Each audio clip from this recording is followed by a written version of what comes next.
Hi friends, ये question GMIN25 का है और ये इलेक्ट्रॉनिक्स चैप्टर का क्वेश्चन है। इसमें पूछता है कि ये जो सर्किट दिया गया है अलग अलग, इसमें से कौन सा सर्किट जो है फॉरवर्ड बेस्ड बायस डायोड रिप्रेजेंट करता है।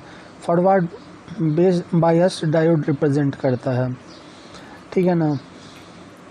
तो फ्रेंड्स, सर्किट में जो करंट फ्लो करता है उसका जो डायरेक्शन होता है वो होता है हाई पोटेंशियल से लो पोटेंशियल की ओर।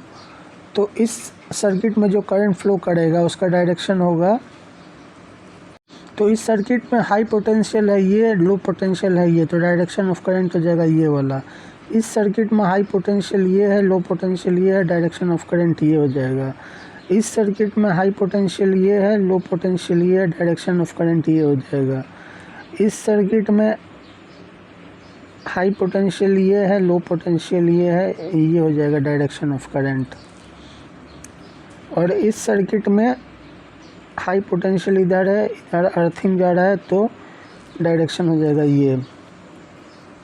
अब इस सर्किट में जो करंट फ्लो का डायरेक्शन है वो एरो हेड का जो डायरेक्शन है उसके अपोजिट है, इसलिए ये रिवर्स बायस्ड हो जाएगा। इस सर्किट में जो करंट फ्लो का डायरेक्शन है वो एरो हेड के डायरेक्शन के साथ में है, इसलिए ये फॉरवर्ड बायस्ड होगा। इस सर्किट में भी जो करंट फ्लो का डायरेक्शन है वो एरो हेड के डायरेक्शन में है, इसलिए ये भी फॉरवर्ड बायस्ड होगा। इस सर्किट में करंट फ्लो का जो डायरेक्शन है वो एरो हेड के डायरेक्शन के अपोजिट में है, तो ये रिवर्स बायस्ड हो जाएगा।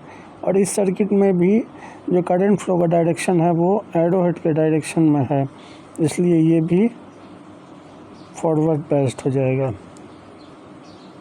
तो हमारा बी सी और ई सर्किट जो है वो फॉरवर्ड बायस्ड हो जाएगा। आंसर हो जाएगा 3। Thank you friends.